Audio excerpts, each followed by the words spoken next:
इस वीडियो में हम फ्रैक्शंस को डिवाइड करना सीखेंगे। अगर हमें 6 को 1/4 यानी 1/4 से डिवाइड करने को कहा जाता है तो वो ये पूछने के बराबर है कि 6 में कितने 1/4 हैं। हम खुद से पूछ सकते हैं कि 6 पूर्णांकों में हम कितने 1/4 ढूंढ सकते हैं। तो हमारे पास 1, 2, 3, 4, 5, 6 पूर्णांक हैं और हम ये जानना चाहते हैं कि उन 6 पूर्णांकों में कितने 1/4 हैं। इस प्रश्न का उत्तर देने के लिए आप यहां देख सकते हैं कि हमने इन 6 पूर्णांकों को लेकर उनमें से प्रत्येक को 1/4 भागों में विभाजित कर लिया है।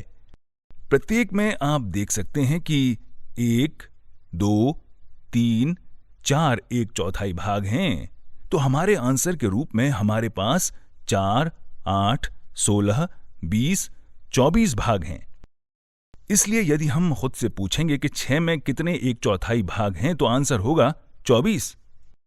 क्या आप देख सकते हैं कि यह बिल्कुल वैसा ही है जैसे हमने 6 को 4 से गुणा किया हो। ध्यान दें कि हमारे पास पैटर्न है। 6 को 1/4 से डिवाइड करना बराबर है 1/4 को पलटकर यानी उसके रेसिप्रोकल को 6 से गुणा करने के। हमारे केस में यह रेसिप्रोकल 4/1 होगा। चलिए, अब आप जान चुके हैं कि फ्रैक्शंस के केस में डिवाइड कैसे काम करता है। अब हमें यह सब करने की जरूरत नहीं है। अगर हमारे पास फ्रैक्शंस के साथ डिवाइड का चिन्ह होता है तो हमें केवल उसे गुणा में बदलना होगा और रेसिप्रोकल का उपयोग करना होगा।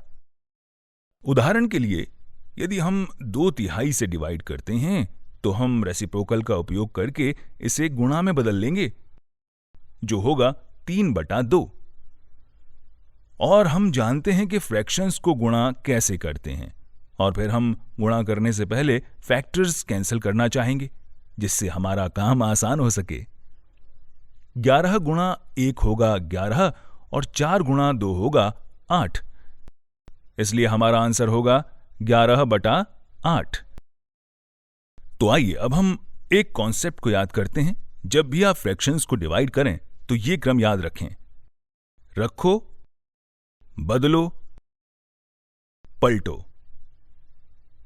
दूसरे शब्दों में हम पहले फ्रैक्शन को वैसे का वैसा रखते हैं, डिवीजन को गुणा में बदलते हैं और फिर हम पलटते हैं, यानी कि हम अंतिम यानी आखिरी फ्रैक्शन को उल्टा करते हैं। तो आप इसे वैसा ही रखें और इसे गुणा में बदलें और अब आखिरी वाले को पलटें। इसलिए यदि आपको रखो, बदलो, पलटो याद है तो आप फ्रैक्शंस के डिवीजन वाले सवालों को आसानी से हल कर सकते हैं।